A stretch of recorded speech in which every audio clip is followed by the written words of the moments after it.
మళ్ళీ తిరిగి రావడానికి సహాయపడిన వాళ్ళందరినీ సన్మానం చేస్తున్నారట. అలా సన్మానం చేస్తూ ఉన్నప్పుడు సభలో కూర్చుంటారు కదా సీతమ్మ వారు, రాముడు, లక్ష్మణుడు. ఒక్కొక్కరిని పిలుస్తున్నారు, పెద్ద పెద్ద బహుమతులు సన్మానం ఇస్తున్నారు. మిమ్మల్ని అందరిని ఒక ప్రశ్న అడుగుతాను. మొట్టమొదట పిలిచే వాళ్ళు ఎవరండి? వేదిక మీదకి ఎవరిని పిలవాలి? రాముడు, సీత ఎవరిని పిలిచి వాళ్ళకి సన్మానం చేయాలి, బహుమతి ఇవ్వాలి చెప్పండి కదా. అక్కడ జరిగింది రివర్స్. రాముడు ఎవరెవరినో పిలుస్తున్నాడు, సన్మానం చేస్తున్నాడు, దండలేస్తున్నాడు, పెద్ద పెద్ద గిఫ్ట్ ఇస్తున్నాడు. సీతమ్మ వారు ఎదురు చూస్తుంది, ఇంకా పిలుస్తాడేమో, ఇంకా పిలుస్తాడేమో. అసలు హనుమంతుడు అక్కడ లేడు, ఎక్కడో ఉన్నాడు. వీళ్ళు పిలవట్లేదు. అందరూ అయిపోయారు.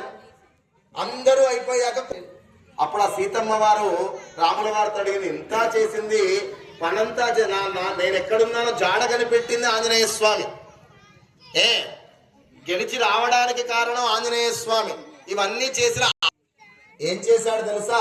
ఏం బహుమతి ఇచ్చాడు తెలుసా? రాముల వారు దగ్గరికి పిలిచి ఆలింగనం చేసుకున్నాడు. కౌగిలింత దగ్గరికి ఇట్లా పట్టుకున్నాడు. హనుమంతుడు రాముడు పట్టుకున్న ఫోటో ఉంటుంది, ఒకరినొకరు కౌగిలించుకొని.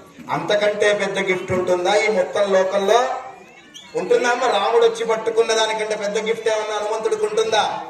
అక్కడ హనుమంతుల వారు ఎక్కడన్నా నా పేరు పిలవలా, నన్ను ముందు పిలవలేదని ఏమన్నా బాధపడ్డా? ఇక్కడ కూడా అంతే. ఆర్ఎస్ఎస్ అంటే ఇప్పటి వరకు అసలు మనకి ఎవరికి తెలియదు. చాలా మంది